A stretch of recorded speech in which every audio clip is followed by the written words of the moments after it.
दोन दृश्य आपण पाहतोय। काही खासदारांना बसने या संसद मार्ग पोलीस ठाण्यात आणण्यात आलं होतं, तर काही खासदार हे व्हॅन मधून त्यांना या ठिकाणी आणण्यात आलेलं होतं। घाबरण्याचं काय कारण आहे? हे सरकार घाबरलंय। जर काहीही झालं नसेल तर घाबरण्याचं कारण काय, असा सवाल केला जातोय। तर मतांची चोरी केली जात असल्याचा मोठा आरोप राहुल गांधी यांनी केला होता। त्यासाठी त्यांनी काही पुरावे देखील सादर केले होते आणि त्यांनी 10 प्रश्न निवडणूक आयोगासमोर मांडलेले होते। या प्रश्नांची उत्तरं द्या अशी मागणी राहुल गांधी यांच्याकडून करण्यात आली होती। त्यानंतर निवडणूक आयोगाला जाब विचारण्यासाठी पोलिसांच्या ताब्यात आहेत। ते सगळं घडत असताना राष्ट्रवादी काँग्रेसचे शरद पवार गटाचे प्रमुख शरद पवार हे सुद्धा आता संसद मार्ग पोलीस ठाण्यात पोहोचलेले आहेत। ही सध्याची थेट दृश्य आहेत। आपण बघू शकतो शरद पवार आहेत आणि त्यांच्याबरोबर सोनावणे हे जे त्यांच्या पक्षाचे खासदार आहेत तेही आहेत। ही सध्याची थेट दृश्य आहेत संसद मार्ग पोलीस ठाण्याबाहेरची। शरद पवार हे सुद्धा आंदोलनात सहभागी झाले होते आणि त्यांनी या आंदोलनामध्ये याआधी इंडिया ब्लॉक मीटिंग असेल किंवा त्याआधी झालेली अनेक पत्रकार परिषदा असतील, त्यात केंद्रीय निवडणूक आयोगाच्या एकूण विश्वासार्हतेवर त्यांची सविस्तर भूमिका मांडलेली आहे। राहुल गांधी यांनी जे पॉवर पॉइंट प्रेझेंटेशन मतांच्या चोरीचं इंडिया ब्लॉकच्या बैठकीत केलं होतं, त्या बैठकीला शरद पवार उपस्थित होते। शरद पवारांनी अत्यंत गांभीर्याने हे सगळं प्रेझेंटेशन पाहिलं। त्यानंतर सगळ्यात ज्येष्ठ खासदार जे आहेत मल्लिकार्जुन खरगे आहेत, शरद पवार आहेत, ते देखील आता संसद मार्ग पोलीस ठाण्यामध्ये पोहोचलेले आहेत। पोलिसांच्या व्हॅनमधून, बसमधून तसंच गाडीतनं देखील या सगळ्या खासदारांना संसद मार्ग पोलीस ठाण्यामध्ये आणण्यात आलेला आहे। खरगे त्याचबरोबर शरद पवार यांना देखील आता संसद मार्ग पोलीस ठाण्यामध्ये आणण्यात आलेला आहे।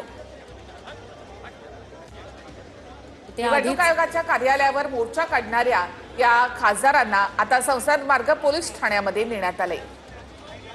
ही दृश्य आहेत संसद मार्ग पोलीस ठाण्याबाहेरची। मोठ्या संख्येनं या ठिकाणी पोलिसांचा बंदोबस्त सुद्धा आहे, कारण आतमध्ये हे मार्च मध्ये सहभागी झालेले सगळेच विरोधी पक्षांचे खासदार यांना संसद मार्ग पोलीस ठाण्यात आतमध्ये ताब्यात ठेवण्यात आलेला आहे।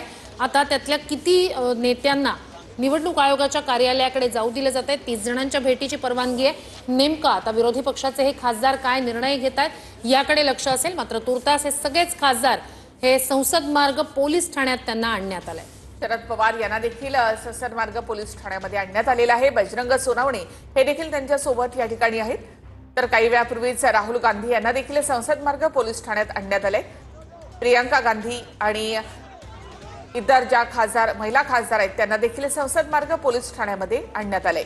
लोकसभा आणि राज्यसभेचे एकूण 300 खासदार या मोर्चामध्ये सहभागी झालेले होते। निवडणूक आयोगावर त्यांचा हा मोर्चा एक पॉवर मार्च, इंडिया आघाडीचं एक प्रकारे शक्ती प्रदर्शन। मात्र निवडणूक आयोगाच्या कार्यालयापर्यंत हा मोर्चा जाऊ दिला गेला नाही। संसदेच्या परिसरामध्येच हा मोर्चा अडवण्यात आला। फिर्याद दिलेल्या खासदारांना त्यानंतर आता संसद मार्ग पोलीस ठाण्यामध्ये आणण्यात आलेला आहे। हा आवाज दाबण्याचा प्रयत्न असल्याचं प्रियंका गांधी यांनी म्हटलं। सरकार घाबरलंय अशी टीका सुद्धा त्यांनी केली। तर संविधान वाचवण्याची ही लढाई आहे असं राहुल गांधी यांनी म्हटलेलं आहे। त्याआधीच त्यांनी मतांच्या चोरीचा आरोप निवडणूक आयोगावर केलेला आहे। 5 वर्षात जितके नवे मतदार जोडले गेले नाही तितके 5 महिन्यात जोडण्यात आले, हे पुराव्यात दाखल राहुल गांधी यांनी म्हटलेलं आहे। प्रौढ लोकसंख्येपेक्षा जास्त मतदार असल्याचा आरोप त्यांनी केला। मतदानाच्या दिवशी सायंकाळी 5 नंतर अचानक मतटक्क्यामध्ये मोठी वाढ झाली असं देखील राहुल गांधी यांनी म्हटलेलं आहे। निवडणूक आयोग डिजिटल याद्या देण्यासाठी का नकार देतो असा सवाल त्यांनी केला। निवडणूक आयोगाने सीसीटीव्ही फुटेज मिळण्यासंदर्भातील नियमांमध्ये बदल का केले असा सवाल देखील राहुल गांधी यांनी केलेला आहे। तर एका विधानसभा क्षेत्राचं उदाहरण देत त्यांनी कशा प्रकारे मतचोरी झालेली आहे ते मांडलं। डुप्लिकेट मतदार, खोटे पत्ते त्या ठिकाणी मतदारांचे दाखवण्यात आले, तर एकाच पत्त्यावर भरमसाठ मतदार असल्याचं सुद्धा राहुल गांधी यांनी त्या पॉवर पॉइंट प्रेझेंटेशन मध्ये समोर आणलं होतं। तर काही ठिकाणी अवैध फोटो असल्याचा आरोप देखील त्यांनी केला। फॉर्म 6 चा गैरवापर करण्यात आला असा देखील आरोप राहुल गांधी यांच्याकडून करण्यात आलेला आहे। त्याचबरोबर निवडणूक आयोगाबद्दल राहुल गांधींनी 10 प्रश्न उपस्थित केलेले आहेत। त्यांनी आपल्या पत्रकार परिषदेमध्ये निवडणूक आयोगाला काही प्रश्न देखील विचारले आहेत। निवडणुकीचं वेळापत्रक काही महिन्यांमध्ये का विखुरलं जातं, टप्प्याटप्प्यामध्ये ही प्रक्रिया का पार पाडली जाते आणि निवडणुकीचं वेळापत्रक अचानक का बदललं जातं, असा सवाल राहुल गांधींनी केलाय.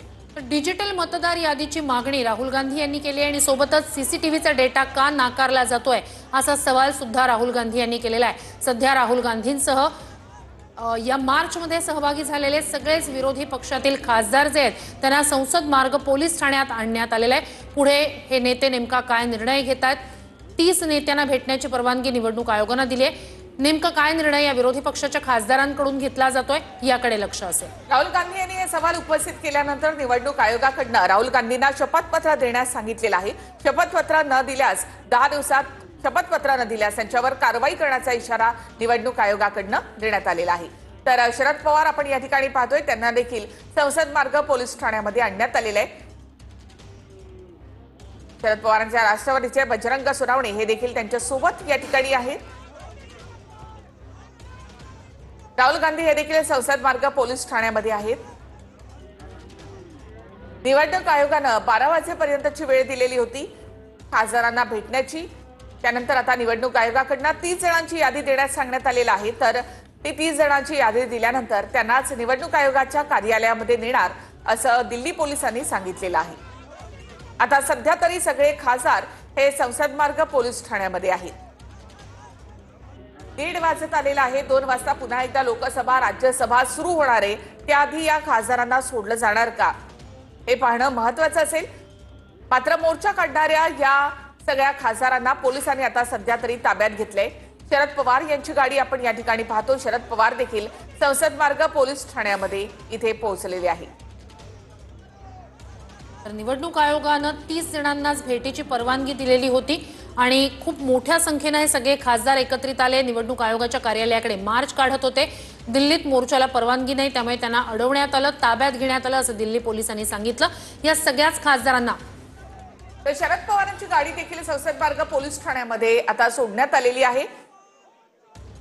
सगळ्यात ज्येष्ठ नेते खासदार शरद पवार तर त्यांच्या गाडीत असताना संसद मार्ग पोलीस ठाण्यामध्ये आजपर्यंत सोडण्यात आलेला आहे.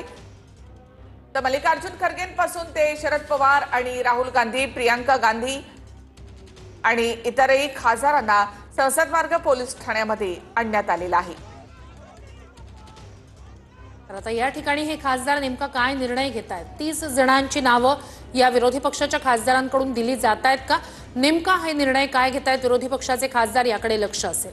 या आंदोलनाच्या माध्यमातून राहुल गांधी आणि एकूणच इंडिया आघाडीनं संपूर्ण देशाचं लक्ष या ठिकाणी वेधून घेतलेलं आहे. निवडणूक आयोगाला राहुल गांधींनी जे प्रश्न उपस्थित केलेले होते ते पुन्हा या ठिकाणी मांडण्यात आले. मतांच्या चोरीचा आरोप या ठिकाणी इंडिया आघाडीकडनं करण्यात आलेला आहे आणि त्या संदर्भामध्ये निवडणूक आयोगाला निवेदन देखील दिलं जाणार होतं. या संदर्भातले काही प्रश्न निवडणूक आयोगाला राहुल गांधींनी आपल्या पत्रकार परिषदेमध्ये विचारले होते. तर त्याची लेखी प्रत जी आहे ती सुद्धा निवडणूक आयोगाला दिली जाणार होती. हाँ, लगभग 30 के लगभग एमपीज़ की परमिशन थी इलेक्शन कमीशन ऑफ इंडिया से. उनमें नंबर ज़्यादा होने का उनको डिटेन किया गया. उनको बताया गया कि 30 की परमिशन है, कोई भी 30 लोग आप में से आ सकते हैं, बट नंबर उनका काफ़ी ज़्यादा था, उसके कारण उनको डिटेन. तो आप यहाँ से लेके जाएंगे सर उनको? आप लेके जाएंगे? तर निवडणूक आयोग डिजिटल मतदार यादी देण्यास नकार का देतं, ज्या याद्या पुरवण्यात आल्या त्या मशीन रिडेबल का नव्हत्या असा सवाल देखील राहुल गांधींनी निवडणूक आयोगाला विचारलेला आहे. जर निवडणूक आयोगाकडे डिजिटल डेटा असेल तर ते स्वतःच डुप्लिकेट मतदार बनावट पत्तेही शोधू शकतात. त्यांनी आजवर हे काम का केलं नाही असा सवाल देखील राहुल गांधी यांनी केलेला आहे. मतचोरीचा आरोप करण्यासाठी म्हणून त्यांनी अनेक मुद्दे महत्त्वाचे मांडलेले होते. तर या बातमीवर आपली नजर असेल. एक छोटासा ब्रेक आपण इथे घेऊयात, लगेच परत. असा सवाल देखील राहुल गांधी यांनी केलेला आहे. तर एका विधानसभा क्षेत्राचं उदाहरण देत त्यांनी कशा प्रकारे मतचोरी झालेली आहे ते मांडलं. डुप्लिकेट मतदार, खोटे पत्ते त्या ठिकाणी मतदारांचे दाखवण्यात आले. तर एकाच पत्त्यावर भरमसाठ मतदार असल्याचं सुद्धा राहुल गांधी यांनी त्या पॉवर पॉइंट प्रेझेंटेशन मध्ये समोर आणलं होतं. तर काही ठिकाणी अवैध फोटो असल्याचा आरोप देखील त्यांनी केला. फॉर्म 6चा गैरवापर करण्यात आला असा देखील आरोप राहुल गांधी यांच्याकडनं करण्यात आलेला आहे. त्याचबरोबर निवडणूक आयोगाबद्दल राहुल गांधींनी 10 प्रश्न उपस्थित केलेले आहेत. त्यांनी आपल्या पत्रकार परिषदेमध्ये निवडणूक आयोगाला काही प्रश्न देखील विचारले आहेत. निवडणुकीचं वेळापत्रक काही महिन्यांमध्ये का विखुरलं जातं, टप्प्याटप्प्यामध्ये ही प्रक्रिया का पार पाडली जाते आणि निवडणुकीचं वेळापत्रक अचानक का बदललं जातं असा सवाल राहुल गांधींनी केलाय.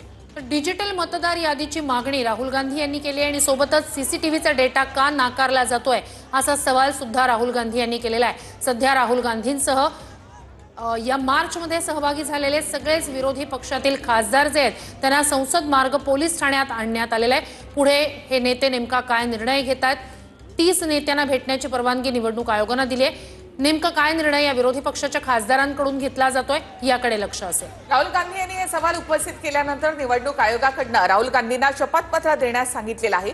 शपथपत्र न दिल्यास 10 दिवसात शपथपत्र न दिल्यास त्यांच्यावर कारवाई करण्याचा इशारा निवडणूक आयोगाकडनं देण्यात आलेला आहे. तर शरद पवार आपण या ठिकाणी पाहतोय, त्यांना देखील संसद मार्ग पोलीस ठाण्यामध्ये आणण्यात आलेलं आहे. शरद पवारांच्या राष्ट्रवादीचे बजरंग सोनवणे हे देखील त्यांच्या सोबत या ठिकाणी आहेत. राहुल गांधी हे देखील संसद मार्ग पोलीस ठाण्यामध्ये आहेत. निवडणूक आयोगानं 12 वाजेपर्यंतची वेळ दिलेली होती खासदारांना भेटण्याची. त्यानंतर आता निवडणूक आयोगाकडनं 30 जणांची यादी देण्यास सांगण्यात आलेलं आहे. तर ती 30 जणांची यादी दिल्यानंतर त्यांनाच निवडणूक आयोगाच्या कार्यालयामध्ये नेणार असं दिल्ली पोलिसांनी सांगितलेलं आहे. आता सध्या तरी सगळे खासदार हे संसद मार्ग पोलीस ठाण्यामध्ये आहेत. 1:30 वाजत आलेला आहे. 2 वाजता पुन्हा एकदा लोकसभा राज्यसभा सुरू होणार आहे. त्याआधी या खासदारांना सोडलं जाणार का हे पाहणं महत्वाचं असेल. मात्र मोर्चा काढणाऱ्या या सगळ्या खासदारांना पोलिसांनी आता सध्या तरी ताब्यात घेतलंय. शरद पवार यांची गाडी आपण या ठिकाणी पाहतो. शरद पवार देखील संसद मार्ग पोलीस ठाण्यामध्ये इथे पोहोचलेले आहे.